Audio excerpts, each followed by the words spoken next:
sounding.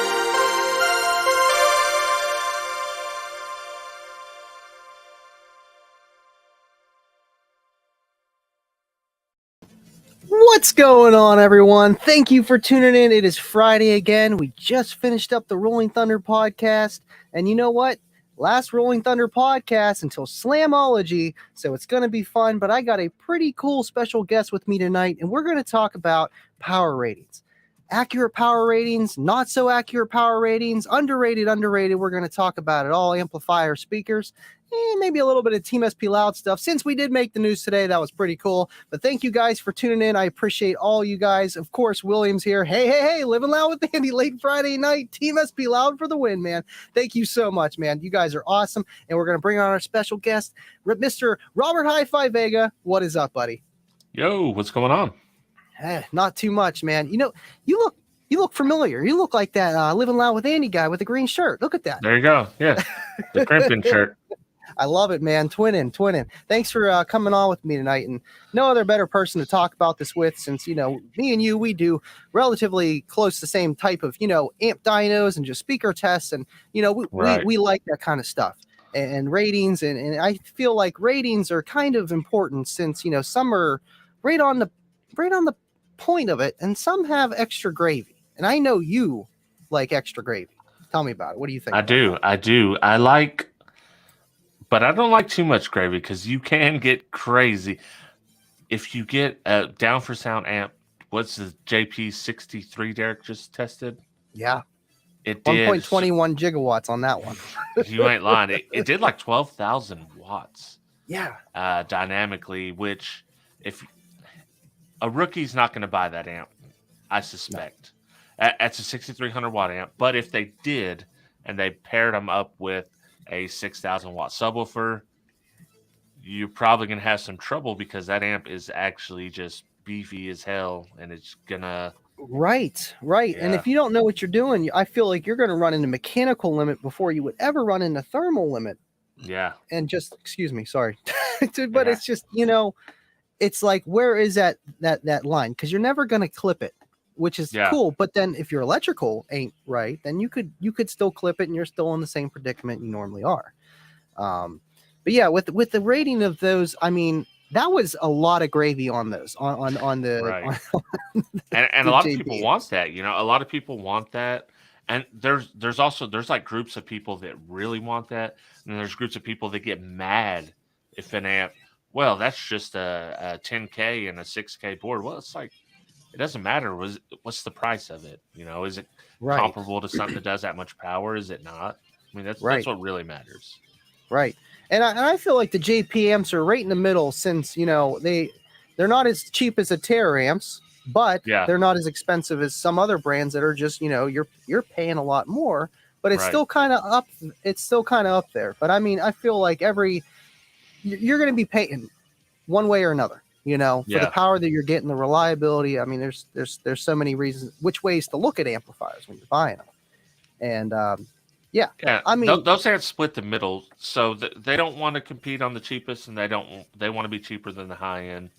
So I kind of like that. You know, they're giving you a little bit better quality than you'd get on the cheap end, and, you know, in some cases rivaling the higher end bass head amps for the money. Exactly. Yeah, you don't want to be known as that cheap brand. We already got a few of those out there, and even those cheaper brands, they have some higher quality stuff too, but then it gets that, you know, that smear on the brand. It's like, oh, well, it's no good, you know. And it's just, you don't want to be that, you know.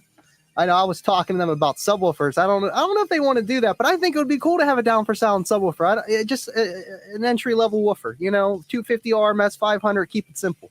You know, just something. and do it. They could. I mean, they could. They've done everything. They got headphones in the works. They've got a Bluetooth speaker. I'm excited for this. I suspect it's going to happen at some point. we'll nudge them towards it. Come on, man. Right. Come on. It's going to happen. Maybe they just don't want to say yet. Right. Oh yeah. Let me pull up that poll. I still gotta pull that up, because I'm trying to stream through Google Chrome instead of Microsoft Edge, and you know what? That's gonna mess everything up, because I'm not even signed into YouTube here. Oh no. For the good old super chats, and it still isn't working, so it's okay. But I'm gonna pull up that the poll that I did. Had you guys? I know you threw it up on your show last night, and that was nice. Let's see here. Okay, I got it here. Now, can I see the comments too? Okay, I should be able to do this. Give me 1 second here, guys. I totally forgot about this. We want the tab, living loud. All right. Now I should be able to go back to StreamYard, throw this guy up there, and there we are. So the poll pretty much said like what we're talking about. You know, what do you guys like better? An amplifier being underrated, more power than they claim, which is in a sense the JP amps that we're talking about. And I feel like Sundown and a few others, not too many. Now, overrated, less power than they claim. I feel like this, the person that voted for this really loves Boss Audio or Pile or something. But I had to throw it up there. It had to be an option. Yeah, Woody. Possibly. Yeah. I mean, for the engine, I mean, it's like you might as well just spend another $100 and get something that actually does some decent power. And then right on the money, I feel like even the amps that I dynoed, the kicker entry ones, they didn't have any gravy. They were right on the money, but they did rate it. And there's some I've seen on, you know, your tests or Derek's test where they do a tad under, but it's close enough to say it did rate it. Right. And then a tad of gravy, the 10 to 15% more. I feel like a lot of companies that, you know, have been around do it this way, where they give you a little bit of headroom. And for what reason do you think that is? Just so I think that nowadays it's so they make rated, but you know, Crossfire's been doing this since the 90s. They would list on all their equipment, it makes 10 to 15%, plus or minus 10 or 15%. No, not plus or minus, plus 10 to 15% of rated. Right. And I think they do it just so they ensure that the components, you could have 1 million amps being produced. Not every one of them is going to make the same power. So there's tolerances in each single component. And having that 10 to 15% over, it just gives you enough to where if someone dynos it, you know, say it's 10% less, you're still going to be in. If it's 10% more, then you're going to, of course, be, you know, whatever it is, 100 extra watts or 80 extra, depending on the amp size. So it's just good practice. Right. And if their voltage is maybe not 14 volts, it might still be closer to be able to do that rated power, or at least, you know, sound like it does. Right. Even though a few hundred watts, it's hard to tell the difference. But I mean, as long as we're not like Boss Audio ratings where it's just to the moon, then it's totally fine. I know you pulled this up last night too with Ashy's post. He said people new to the game with benefits will benefit more buying amps that make their rated power and matching them comparable drivers and subs. For those of us who are a little more seasoned, want it all and then some power. I know. I feel like even with, I know this is more of like, you know, like this is like the whole cookie right here, but it's like if you just match the brand subwoofer with the brand amplifier, your RMS values are always going to match. Yeah, of for the most rated part. Of the rated power. And I feel like that was, you know, a very key point that he made because it makes sense. It makes sense. And you kind of want to match things, but at the, you know, more you do it, the more you want more headroom. You want more gravy. And I think that was kind of Rockville's point when they had, because they have 3 different ratings that they give for every single thing, subwoofer, amp, and that their ratings are like, well, if you use a Rockville with DB15 with the K9, then the ratings are going to match up and it's going to be fine. Now, we learned if you use a Rockville K9 with a Sundown amp, it's not going to match up the same way because they're actually rating their amps, you know, how they're supposed to be rated. Right. And it's just, you know, it's in the beginning, whenever I first, you know, saw the Rockville test with the Sundown sub and the Rockville sub and how it just didn't handle it. But if you run the Sundown with the Sundown, you're good. But if you run the Sundown with the Rockville, you're not so good. And it's just, you know, where is that? Where do you think that there needs to be almost a community thing of like, you know, hey guys, we need to have just things that just are RMS. List them as what they are. Don't say it's 2,000 RMS and it does 3,000. Or if it does, just say it does 3,000, And we're supposed to already have that with the CTA 2006 rating. The problem with that rating is that it only goes off 4 ohm stereo. So yes, if you make your rated power at 4 ohm stereo, the rest of the ratings could be crazy, and you can still be CTA 2006 certified. Wow. Yeah, I've heard of the CA 2006, and I knew that because of the Kenwoods. Right. Smack it big as crap on the box. CA rated 2006. Yep. And then it's like, is that kind of how cheater amps kind of got away with it too back in the day because they went off 4 ohm ratings? Or that was for competition, so we didn't clamp power back in those days, and so just 4 ohm rated power, and then that's how you ended up with the Orion concept, which was half a watt times 2, some Soundstream amps, and plenty other that just straight up were lying to you, driving you down a path of destruction, and that's how we ended up with clamped power now. So I can't fathom of a time with competing without clamp power, just because it does make things a lot more fair, regardless, or even fair for the people that think they have an 8K amp and it does 1,000 on a good day. Right. But exactly. You throw them in the same class. I had to throw up this comment. This is Dan. He's the guy that runs the stereo shop for Greensburg, where I have my shows. So Dan, nice. Thanks for tuning in, buddy.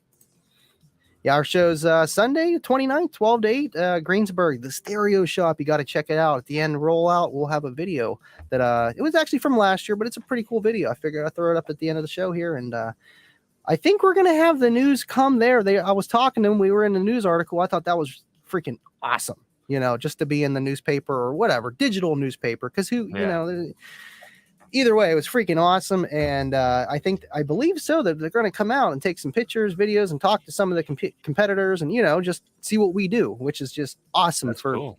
For being a bass head. Come on. This is crazy. But thanks for tuning in, Dan. Appreciate you, buddy.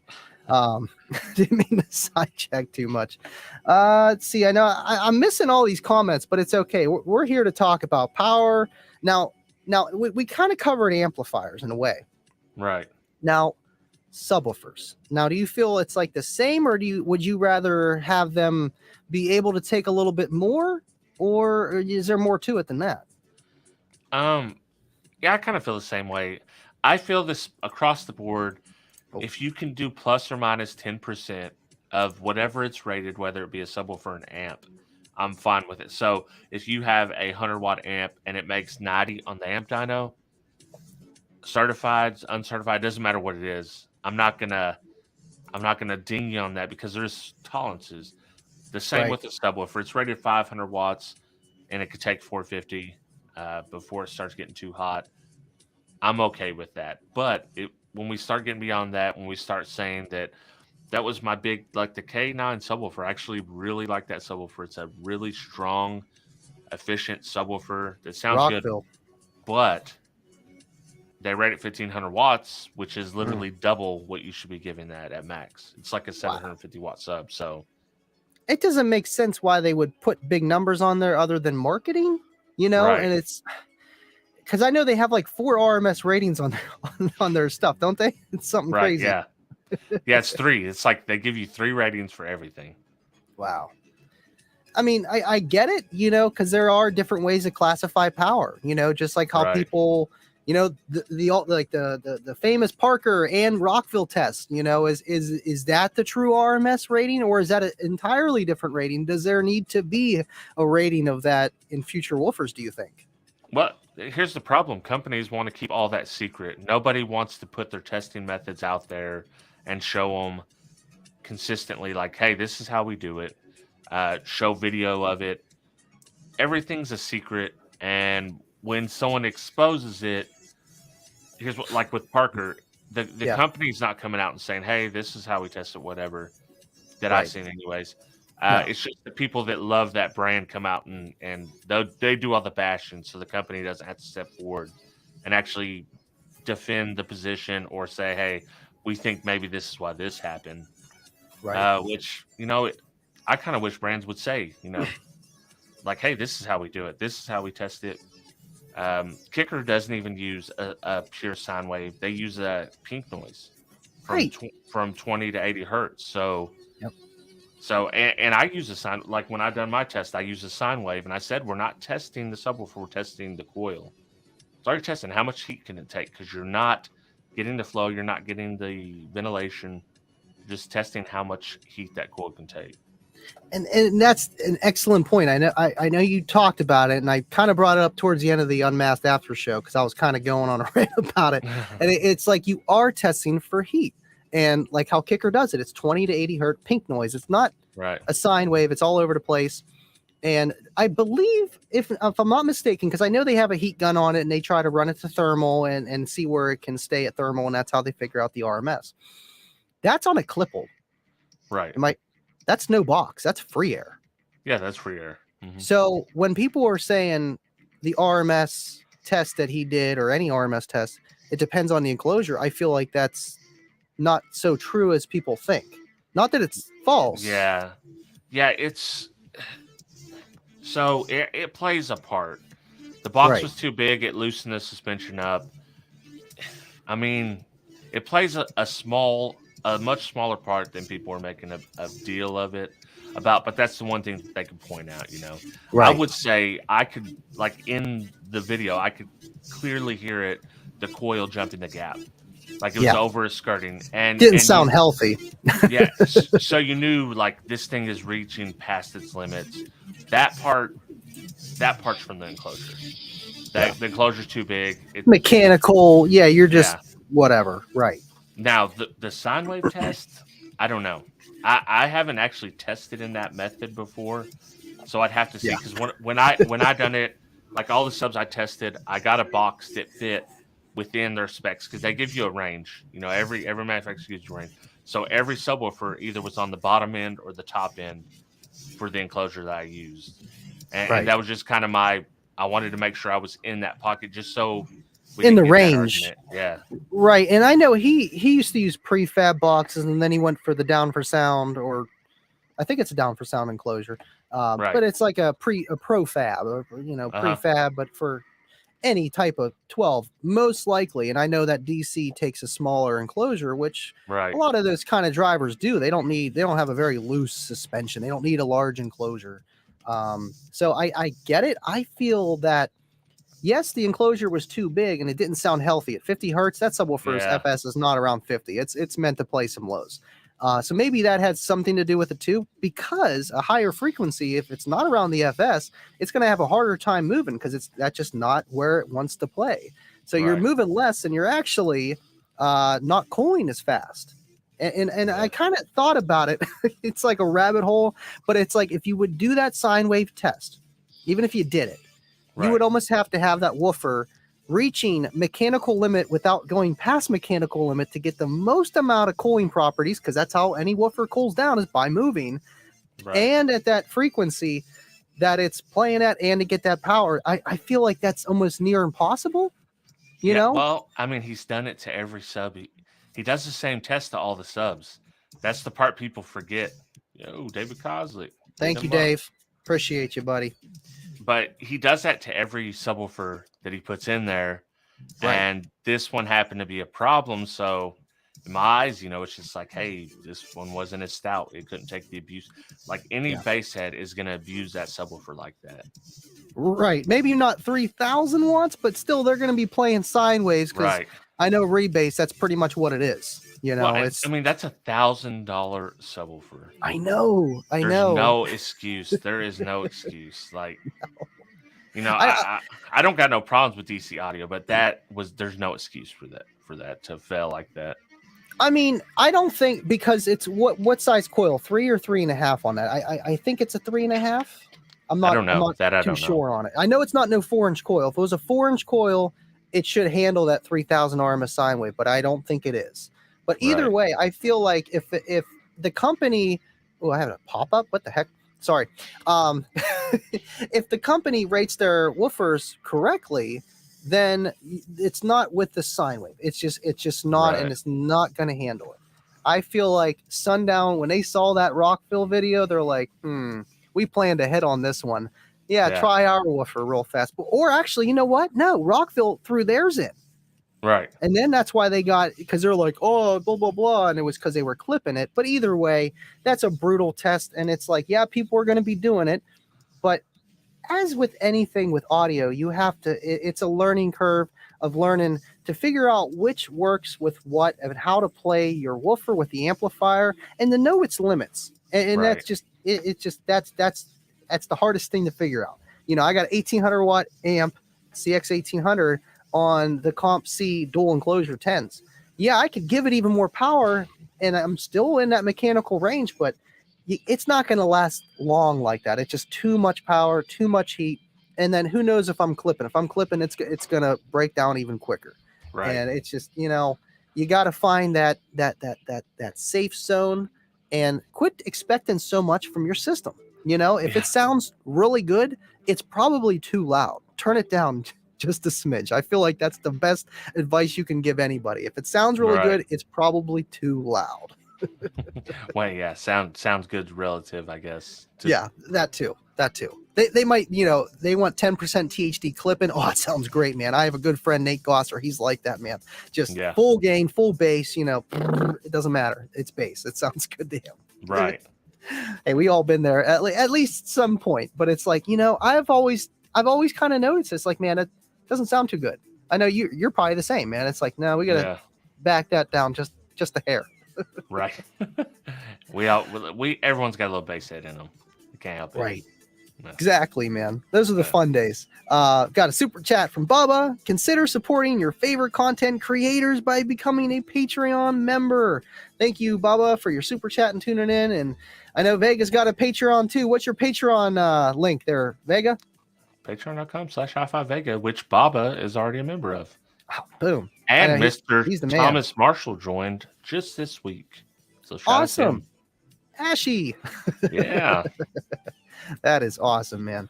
Yeah, you guys really help us out, and it's cool people do that, man. You know, I'm still amazed by it. It's like, but you know, I feel like we're trying to do our best with what we do, man. Right. I think go ahead. He was talking about the DC subs came in DC boxes, not down for sound. Let me throw this at you. If the people with the boxes, if you're a content creator, first of all, Parker didn't blow that sub for video purpose to make $1,000 on a video. That video, if you look at that video compared to his last one, it has a quarter of the views of his video that he done just recently before it. Wow. You will not make your $1,000 back. No, take a while. Take a long time. I mean, he would have to be, depending on his rate, it would have to be like almost 250,000 views or better to even break even on that. Yeah. So the second thing is, nobody is going to build an enclosure or buy an enclosure for every single sub they test. If you're a sub tester, you can't. It's just untenable. That would be ridiculously expensive. So that's things you got to think about when you're saying, "Oh, well, it's not in the proper box." When people done this in the magazine days, guess what? Kicker or Rock Frostgate sent the enclosure with it. So makes sense. If manufacturer's got problems, send that enclosure with it, and then say something. Less errors too, and people weren't building boxes like they are now. The information just wasn't as much available. You know, it's just different times.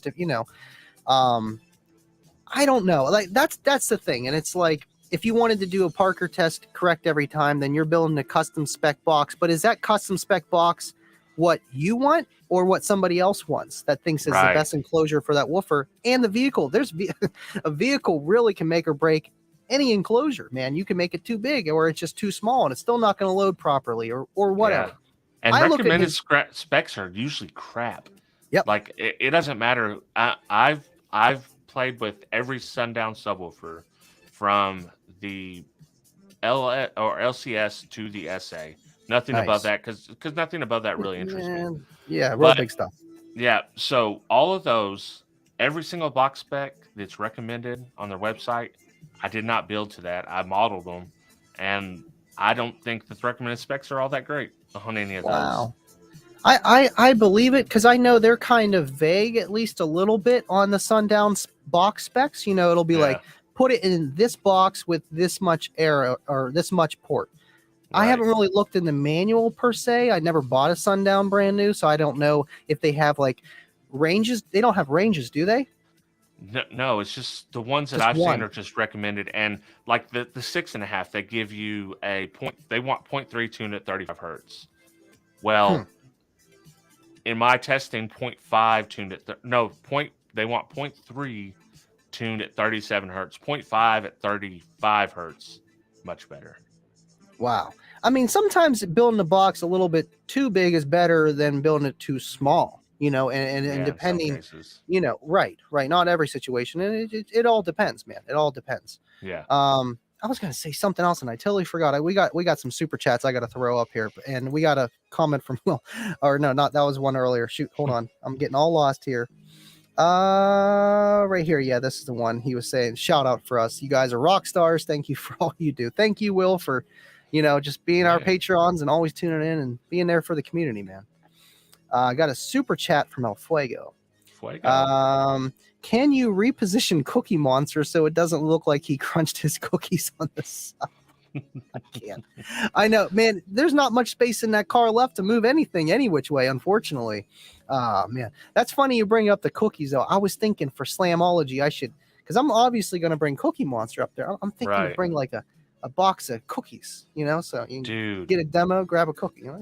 Listen, in 2025, when the L7X finally drop and people can have them, let me shoot this at you. Would you ever consider doing 2 of the 15s in an isobaric configuration? I would love. Yeah. Listen, the benefits for that is, say they require, let's just say 4 cubes ported. So if you ISO it, you can actually get down to like 2 cubes ported. Really? Like for the same performance? No. Okay. For both of them. Wow. I mean, I get it. Because you'll be able to play lower. You'll have more cone control, double the motor force. Less cone area though.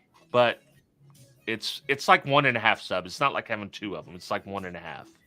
I feel like that's a thing that a lot of people did in the 90s. Like even when you competed, they were still doing that kind of stuff, the isobaric setup. And I believe I remember Kip or someone else talking about on one of the Unmasked shows, and that's where they get the solo baric name from, is because the isobaric, in a way, design of how the woofer reacts, where I think it was Irby was trying to get one woofer to react the same way as 2 woofers that were loaded in an isobaric formation. Well, and it has to do with small, like, because an isobaric, say it requires 4 cubes, you can basically cut it in half. You can actually go a little smaller than that even, but it's a space saving measure. I mean, I get it. It's definitely space saving, but then you said you lose cone area, but you don't really lose it. You're just not gaining it for that extra motor force you have. And you gain motor force, you lose cone area, but you gain cone control because they're literally pushing, moving together. That makes sense because then, like, say if like the woofer's kind of losing linearity, the other one's there to kind of hold it there in a way because the vacuum or whatever you want to call it. That's crazy. And you could play stupid low. You could play to the limits of that KX 2400 that you got. That would be insane.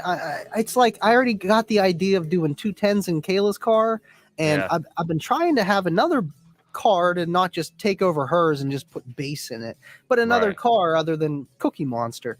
That would be something cool to do with the isobaric or just anything. With what are you thinking? The L7X 15s or listen, if the L7X 15s ISO'd, I'd help you design the enclosure, but I guarantee you could do a 155 and play lower than what you're playing now. With the 215s and in the isobaric, that would be crazy because you just don't see that anymore. Yeah, and people wouldn't know. because they think it's 115. I think it's 115 inverted. Oh, I have to put a plexiglass window in there. Of course. You gotta see the back end. You gotta have a panel to get in there. Yeah. You're right, because it won't be able to fit through. You know what? Yeah. Yep. Man, that would be tough to build something that was accessible, so you could, do repairs on it without ungluing everything, and to make it strong enough to not flex. You know what I mean? You'd have to have like 3/4 inch plexi, or depending on how. Yeah, I would go 3/4 inch plexi, but that's going to cost a grip.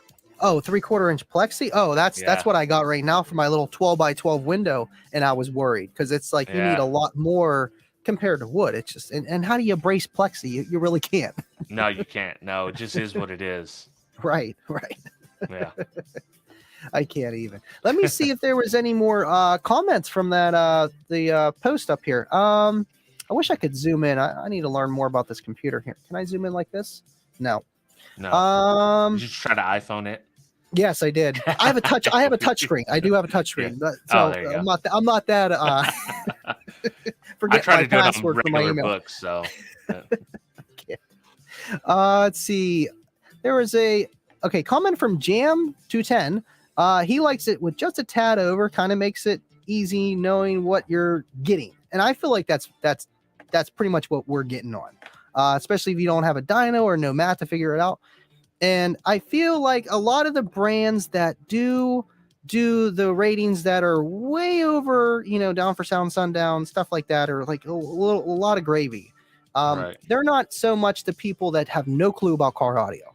They're more of the lightly seasoned to full veterans that are going to be buying their stuff that, who cares what rate it is. And if we want to look up how many watts this thing does. I got a clamp. I got, I go to competitions. I'm going to find out, or it can be another tactic too, because it's like, okay, we run this amp at 1 ohm, box rise, this thing says it does 4,000 RMS, and it still does 5,000 RMS after your rise and you're in the lanes. You're like, damn, this amp is just crazy.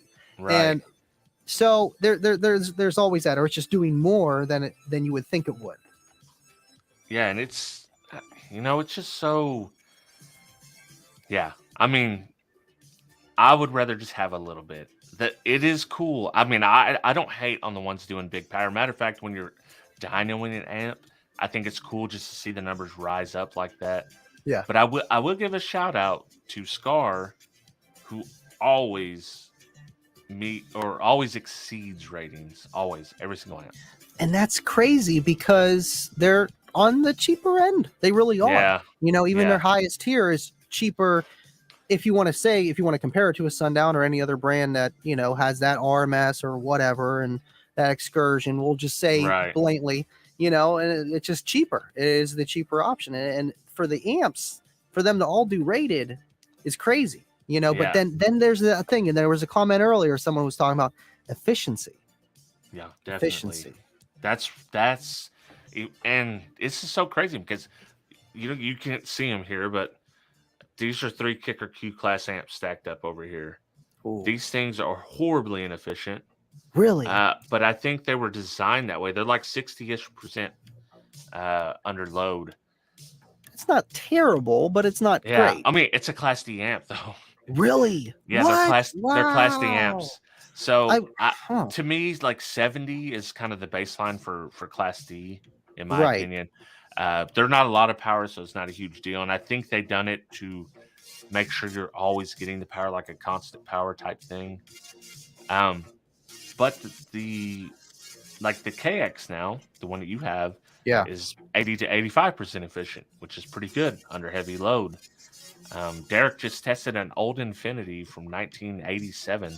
That form stereo was 93% efficient. Class D, like the first full range Class D amp. Wow. It wasn't some weird gypsy dust for like the Warhorse, was it? No, because as soon as you go to 2 ohms, efficiency just tanks. It's like meant to only play 4-ohm stereo kind of. Well, I mean, a lot of woofers weren't even that low impedance anyway back then. You know, you were running and it was a 4-ohm full range amp, so it was meant for speakers. Oh, okay. So you're not even going to be dipping down, but even then, even for the efficiency to drop, that's totally normal on a lot of amps. You know, I feel like every amp's like that, but by how much? That's crazy with the efficiency though. But even with the Q class and how you were saying that they weren't very efficient, I wonder if that's kind of like how the JL Slash is. You know, like how it does. Yeah, it's fully regulated because they were saying the KX, like you mentioned, Kip and them were saying it's loosely regulated.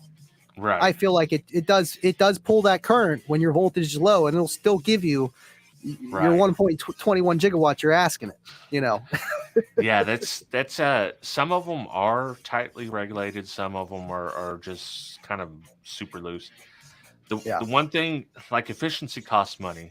So either you're going to pay for your electrical and everything up front, and then run horribly efficient amps, or you're going to get an efficient amp and not have to do all the electrical, or in the golden case that you have very good electrical and a very good efficient amp, which I think is kind of the system you got going right now. Yeah, it's going together because you're doing some crazy stuff with just one 2400 watt amp.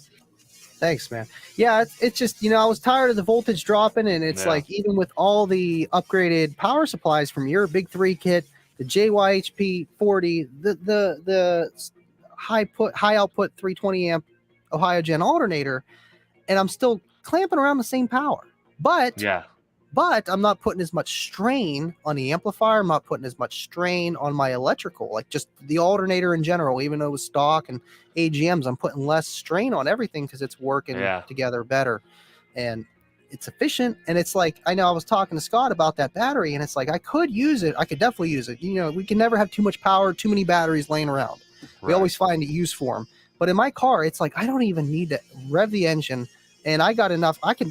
Whenever I was first demoing it, I had the car off because I had no Big 3. I was waiting on yours. And it was just, you know, clamping as much power as it normally would from that JYHP 40. And it was going full tilt boogie. And yeah, I'm sure it was clipping a little bit earlier, but it's like, it's efficient and does good power even when your power is not there. And that's kind of like the question here with SJC brought up, regulated versus unregulated.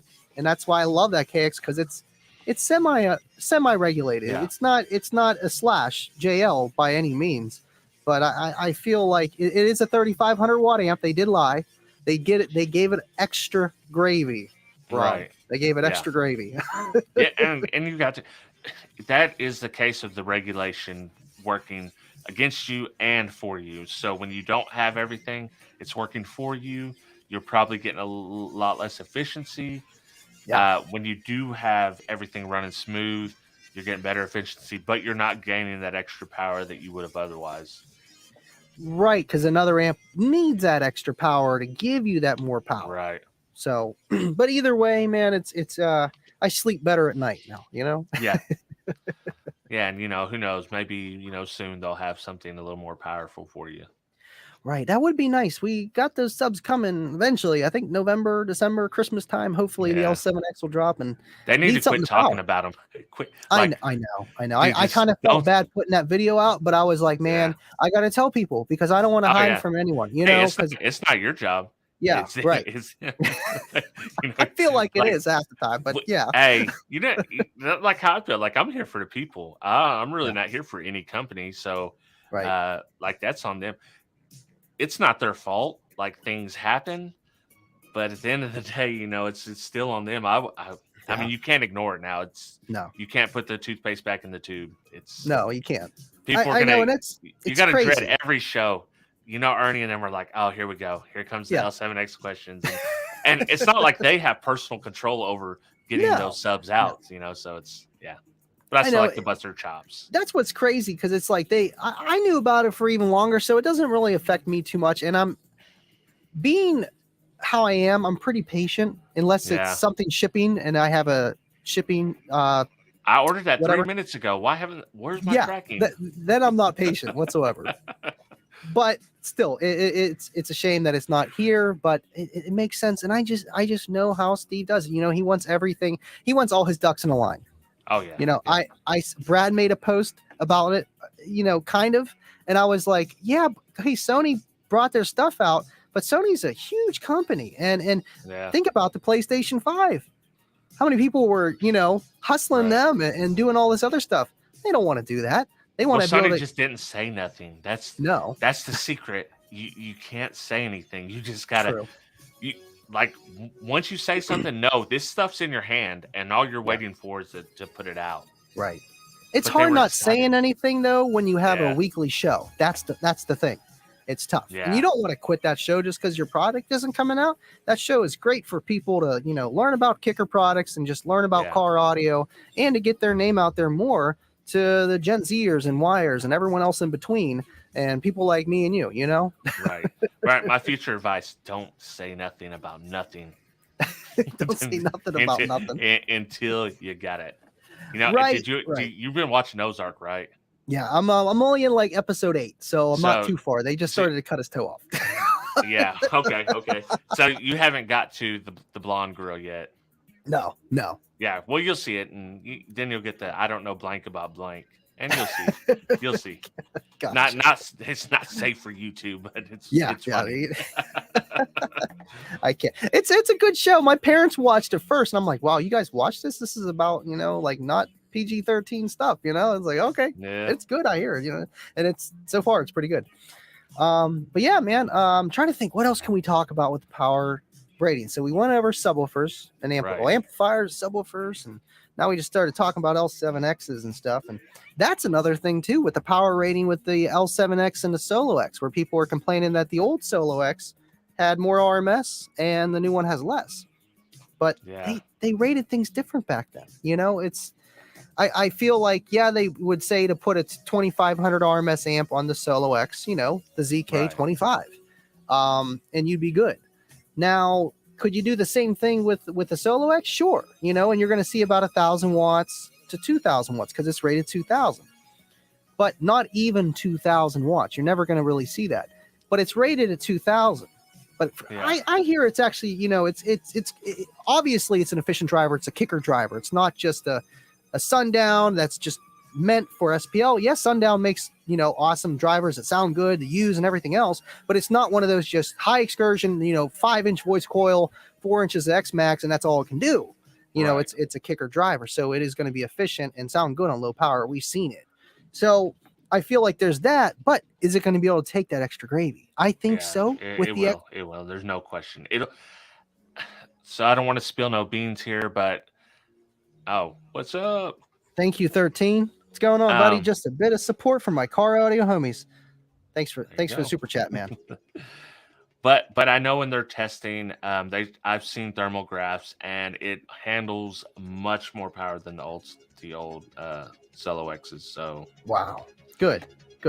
I would hope so, but at the same time, you know, it's a driver that is, you know, more for today's standards that handles more power, more throw. And I heard one in an enclosure with my own ears. I know you actually been down there, so you've been touched by the L7X. Well, listen, they had to find one because they've been breaking them all during testing. So I got with Ernie and Bill's like, yo, man, I want to hear it. Like, what we got to do? Let's make it happen. So they found an enclosure, and I listened to it. So that's amazing, man. Now, what did you think how it sounded? Do you think it sounded just like any other woofer, or was it just good? It just sounded good. I know it's kind of hard to answer, you know. Yeah, because it was like in a room. Yeah. So, and yeah, I don't know. I don't know if it's gonna sound as good as a Q class. I'll say that. Okay, so you could hear a little bit of an audible maybe difference of how it just, because the Qs are they're top of the line. You know, SPL, SQL, if you want to call them woofers. I would say it's maybe a little more stiffer. Like the suspension is a little more stiffer. Yeah. So, but it's definitely powerful. Okay. I mean, I think that's what the people want. They want these woofers that, okay, they need a little bit more power, but this thing's got some throw to it. And it still has the, quote, efficiency and, you know, SQ of a kicker subwoofer in mind. So it can go in a bigger enclosure. It doesn't need to be in a small one, but knowing kicker, how they react, they do great in small enclosures. That's kind of the thing why Irby made the kicker the way he did. So you didn't need a big box in your car. You know, you can get away with, and you can jam pack them together. That's the best thing about them being square. You can just, you know, if you're building them all together, you can fit more that way. You can have more that way and not have any extra space because of circles. You know, you can't fit, physics, man, physics. You know, the old Solos, they were not recommended for ported enclosures. Really? All the way through the you know round, what? That makes sense. I've heard about some of them because people come and ask me, can I put this in a ported enclosure? And then they say it doesn't want to be in one. I'm like, well, technically you can, but how well is it going to perform? Is it going to bottom out? Stuff like that. Yeah, dude, they sound incredible in ported enclosures. Wow. I wasn't going to break the rules. I'm like, yeah, they say it can't go in a ported enclosure. Why would I do that? But I've heard people like with them back in the day, and I was like, man, that sounds good. This is way better than what I've been listening to. Wow. So I had my eyes open, you know, people just experimenting with them. That's crazy. Now you've been in. When did you start car audio? What year would you say that you really kind of got involved with, not competing, but you know, really getting into it? Well, I was collecting even before I had a vehicle. But nice. It was like 96, 97 were my years where boom, I was in it, had my first vehicle, and shortly after I got my first vehicle, I was already trying to compete on a small level. Bumped it up, you know, started with Rockford Fosgate, with Planet Audio subs, and then I switched. I had Sony ES. Was Planet Audio good back then, though? Yeah. They were a little better than they are now. Not that they're terrible. They just make cheaper stuff. Well, they really do. Everything Planet Audio back then was made in the USA, subs and amps. Wow. Which was kind of crazy. So they were Z amps. They actually did about 10% underrated for whatever reason, but they done close to rated. And the subs were pretty nice. And I feel like woofers, even the ones that they make Planet Audio, we'll just say the ones that like the Planet, what is it, 1100 or 1300 watt, the $29 sub that you can buy. I feel like that's almost comparable to what people used in competitions back then. Light drivers, they didn't need a ton of power, so they really haven't beaten off that path too much. Oh yeah, and at that point, Planet Audio was like kind of like the new hotness. But I switched to Sony ES, then I switched to Orion. So once I switched to Orion, that shop also carried kicker subs. So that was their main subs. And that's where I started in with the kicker. And I actually got the first year the L7 came out, I got an L7. A 12 is the great No way. What year was that? 2000 or 99? I forget. I think it was 99. It was 99 or 2000. And I called Stillwater Designs. I don't remember who I talked to. I told him, I said, hey, I've got 112. I've got a extended cab Chevy truck. I want this thing to bang. I want to do as much SPL as I can with it. Yeah. Can you guys give me, like, what do I need? So they kind of gave me a basic box build. I done the box build, hit a 150 with that on a 1200 watt amp. So on an audio control mic, a lot different than it was today, but still that was impressive. Not just to me, but to many people. That's crazy, man. That's crazy. When you were getting your first kicker, I was buying my first Sega Dreamcast. There you go. I had a Dreamcast as well. I got That's awesome, man. 99. Yeah, dude. Me and my brother were standing there in line at Hollywood Video. They were selling them. KB Toys. Yep. That's crazy, man. And Sony ES, they have a new brand that came out with their woofers. It seems like a reference series, if you want to call it that. Like, you know, not no crazy drivers. And I was looking at their website. They still make the Pentagon like 1300 watt 12. Yeah. They still make that. That's crazy. They do. Yeah. Well, ES is elevated standard. That's what their ES line is. Okay. And then the XES was, I can't remember what it's something elevated standard. That was one step up, and they were super high end. I had later on, once I got back into car, I had some of the M50 Gen 1s and the 2100 and some of the other ES stuff that was really nice. I haven't played any of this new ES stuff, so I don't know. Although Sony is always pretty solid, like kickers. Almost anything they do is going to be solid within its price range.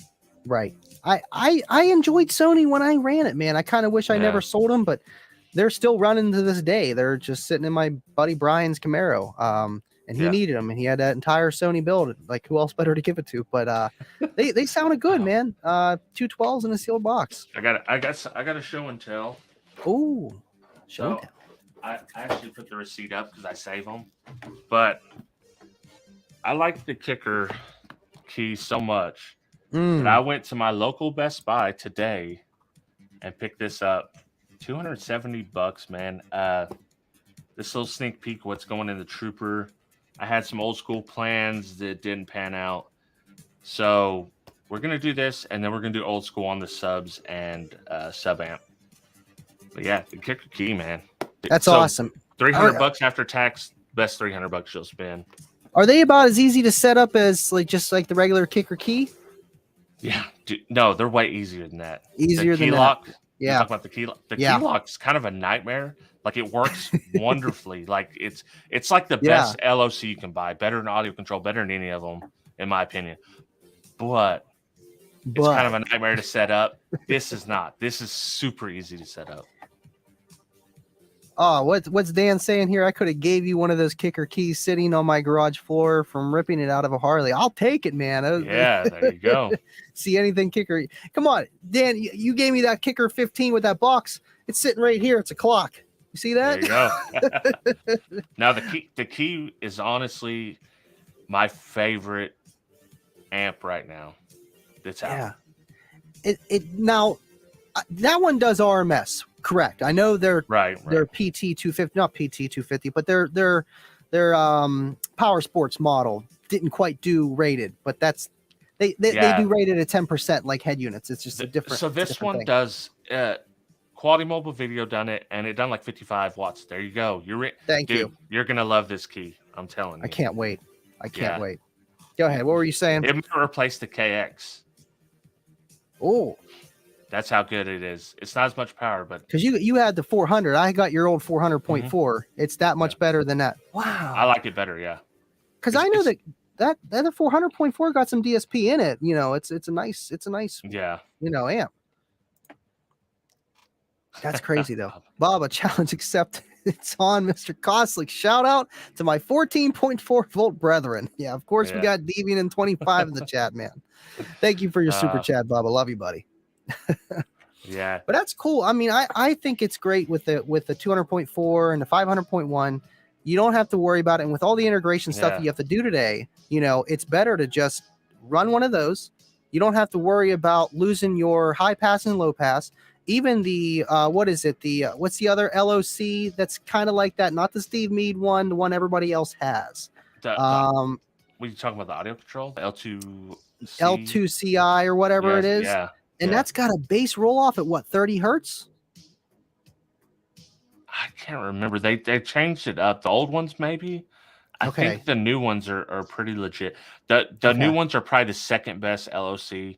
Although I've never used the Tony Diamond or the Steve Meade one. I'm sure it's great as well. I just don't have no experience with it. Right. I mean, I was kind of the guy that, lived off of line out converters. Kayla's car still has a line out converter. I have to throw in the key lock or the Kiss Lock 2. I have to throw that in there. But it's like by the time. What do you got in Kayla's car right now? Just the for the line out converter? For the whole or just system. In general. Yeah. The whole system is right now. It's just the CXA 1800.1. I had two of them in there because I had it ran on the two L7s. It's just that with the Comp C10s. And she's got factory speakers in there. Well, she's got Kicker DS 6x9s up front. They're my old ones. I threw them up front, but she has no amplifier for mids and highs because that's tough to do with the line out converter. Right, and that would be the perfect place for it. This is a line out converter. Right, and then I would still need something for the bass though. I could take the signal off of that, tap it into the a full range CXA. Signal. Yeah. Okay. Well, then, bam. Yeah, you'll have an RCA out with these. That's perfect then. Yeah. Damn. Well, one RCA out though, but that's all you need for sub. Right. Yeah. If you're just using one sub amp, then put this in there. Trust me. Wow, you'll be very happy with it. I'm excited. Between you and Dan helping me out with that, that's great, because then I don't have to go and get a head unit right away. And it's just don't even bother with it. You don't even need it then. Even need it then. Thank you, Just Me, for your super chat, man. Thank you guys for everything. You guys are nuts. We had a good show so far. We almost hit that hour mark, man. It's crazy. Yeah, it's crazy. Man, I can't wait for that. Now I'm really excited, because it's like always a new project. You know, you're the same thing. I just don't film my stuff half the time. I need to just start filming everything. But dude, it'll never get done. It'll never, if you do it. And I didn't film anything. The Trooper system is completely out. All these Q class amps came out of the Trooper. I ripped the whole thing out, ripped all the carpet out, took all the seats out, and I hadn't put sound deadening on the floor. Did that, brand new power wire. Jeff Wallace, what's up? Damn. Well, I mean, that's one way to do it, man. And I feel like the same thing. I was gonna do some documentary and stuff, but it's hard to do that and do what you got to do. You know, like Dean and them, they're watches those. Like right. If we were Dean, they would watch them because like they're professionals. But like us doing it, it's just not a high view thing. They want to see the end result. You know, they don't want us showing them like, oh, this is how I done this out. And they pop up a few pictures here and there, show them the end result. In my experience, that's really what they want to see. Right. But that's exactly how I'm going to do the Walmart, because I still need to finish the Walmart build. After Slamology, Walmart build, Scar build, I'm getting to it. I haven't been able to get anything, but I was gonna do that, but I'm like, I'm not Dean, I'm not no professional installer, but I'm gonna show a couple clips here and there, speed it up, and then I want you guys to hear it, because that's the whole part of what I like to do. And I know you too, man. You like to hear it and show that of the quality of whatever you're trying to review or talk about, and sometimes power tests, they slide in there. Yeah, for sure. Jeff, thank you for your super chat. Here to buy you some crimp caps on me. Appreciate that, man. I'm going to need them. And Dan, I've been trying to have you on. I know you're a busy man. He's like Dean. He just don't videotape himself. He's a one-man crew pretty much most of the time down at the stereo shop. And I want to get you on. You let me know when you want to come on, man. I don't have too many guests, so Vega's very special of mine. But I will definitely have you on too, Dan. Appreciate you. Cornut had to slide in. He's coming in early. The caboose is coming in early, working late. Gonna have to watch the replay. This is a good episode, man. It really is. We went over a lot of stuff too. It was good. DIY sliding in late too. Everyone's coming in late. Late night. He's got the late night cap, I'm sure. Of course. Well, they're probably all jumping over too from MBEs too. Oh, I forgot he does that on Friday. He does his on Friday. I feel so bad because I always miss a show. I always miss it. And I replay a little bit once in a while, if I'm not doing anything, and I'll replay it and stuff. And it's just, it's better live, that show, any live show, really. It's like any show that's like a major, like if the chat interactions is a major thing, it sucks to watch it afterwards. It's awesome. Like when you're in chat hanging out but after like secondary view, it kind of sucks. Yeah, it's not quite the same. I know, just like when you guys went live without me on 12 Volt Talk, and I was like, this isn't the same, but it's good. Yeah. Because honestly, I know there's other podcasts and stuff, but 12 Volt Talk was the car audio podcast. Yes, there was the other one with Brett, but Everyday Audios. They don't do that anymore. They just kind of quit too, and I felt yours was the most professional of any of them. Yeah, we started and then we got loose, and I loved Everyday Audio's podcast just because T-Fade and Skip, they're nuts, dude. They make me laugh. But yeah, me and Derek, we had the plan to do it years before, and them starting their podcast was like, dude, what are we waiting for? Right. So that's what got us to finally do it. Damn. Well, I didn't realize that they teed off around the same time, but it makes sense. Right. Makes sense. But that's kind of how you have to do it. It's like, well, we're prepared. We got this. Let's do it. Yeah. That's just like we're gonna do it, prepared or not.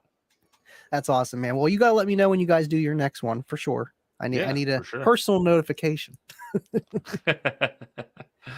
I can't. Well, if you got anything else to say before we wrap it up, we went over the hour mark. I don't want to hold you too long, and I got to start getting ready for this weekend too, and just everything, life.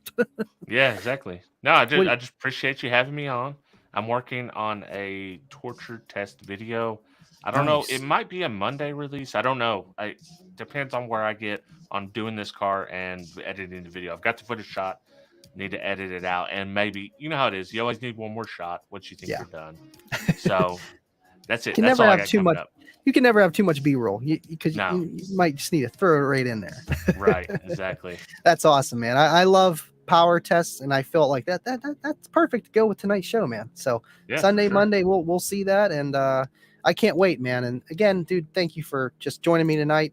And I'm gonna throw up, instead of the normal outro, I'm gonna throw up last year's Team SP Loud video of where we were at in Greensburg at the stereo shop with Dan. And then we're just going to end it from there. So thank you guys for tuning in. I appreciate all you guys. Thank you for your super chats, Patreons. I love you guys. Rob, love you too, man. Thank you so much for coming on. All right. We'll see you, man. All right. We'll see you, everyone. See ya.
Thank you for coming too. I really appreciate it, Big Car. Hopefully we'll have another one here soon.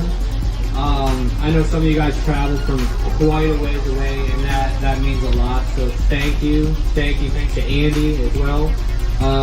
You know, he has a lot to do with all of this stuff here. So hopefully we can have a couple more of these, few more of these. Maybe we'll just make it a thing.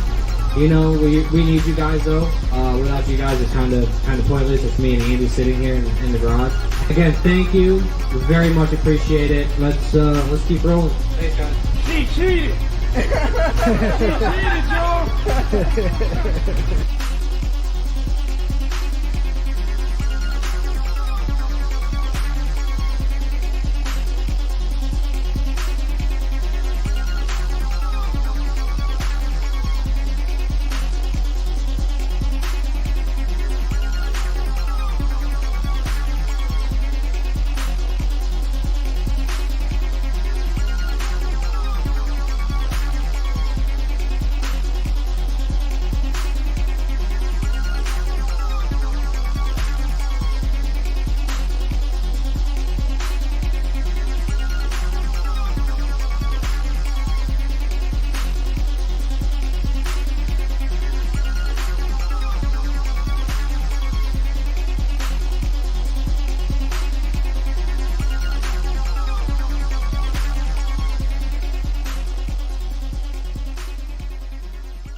Appreciate you guys hanging in, watching that.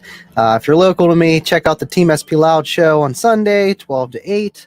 Be there all day, free to spectate, $20 to compete, and of course, trophies. And Dave, thank you for the super chat, and appreciate you guys so much. And we'll be live Tuesday.